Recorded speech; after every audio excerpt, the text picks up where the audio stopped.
one of the attributes of reason is the ability to, like I said, when I connected it to boundaries, right?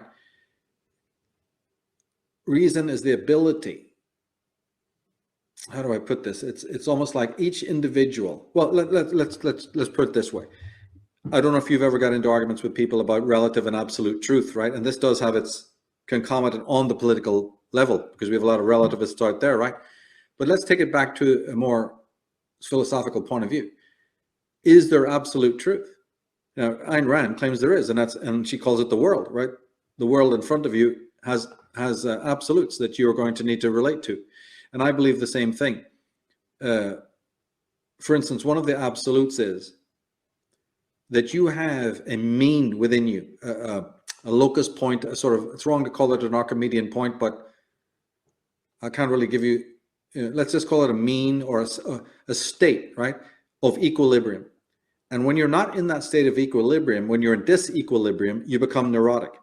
And every single person listening to this, whether they're on the left or on the right, whether they're one of these extreme leftists or culture Marxists, right, they're all human beings.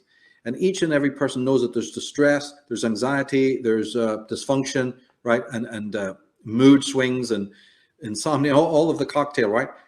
Basically, in a nutshell, there's neurosis when you're not somehow in the center.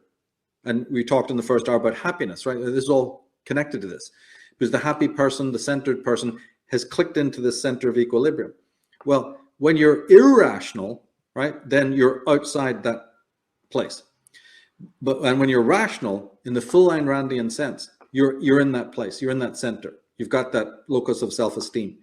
But why I'm talking about this in absolute terms is because ultimately speaking, that center of equilibrium is within you and not outside. In fact, it's because of conformity to the outside, to the standards of the parents and the peers and the politicians and the priests, you can actually find yourself out of kilter with the inner, fulcrum, or whatever you want to call it, the center of the mandala. So therefore, that is an absolute truth, right? Everyone from every school of life can attest to the fact that they've had these moments of disquiet and deep sense of discontent, or whatever it might be, malaise, right? So that's an absolute, but it's more than that, because it says, who put that mean in you? Where did it come from? It can't be the world, because I've just said it often stands in contradistinction to the world. So then there is indeed a self.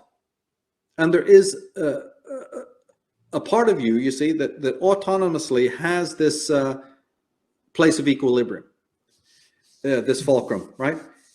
It's there by way of yourself, not the world. In fact, as I said, by conditioning too much to the world, adjusting to the world, you can actually fall out of, calibration with this inner center. So to me, that is absolutely proof of that there's an absolute truth. The center, and then the moving out of the center and feeling neurotic, and then the pulling back. All of that is universally experienced by anyone of the class, race, religion, any right across the board. Being human is what this is all about. So that's the self, and that's the reason, because the reason is the part of you that tries to center itself and knows when it's in that place. I don't know if that makes sense to people, but to me, it's a sign of absolute truth, and it is something that is attestable and empirical. It's not abstract or mystical, and it is also one of the great proofs of the rational man as opposed to the irrational. Does that make sense?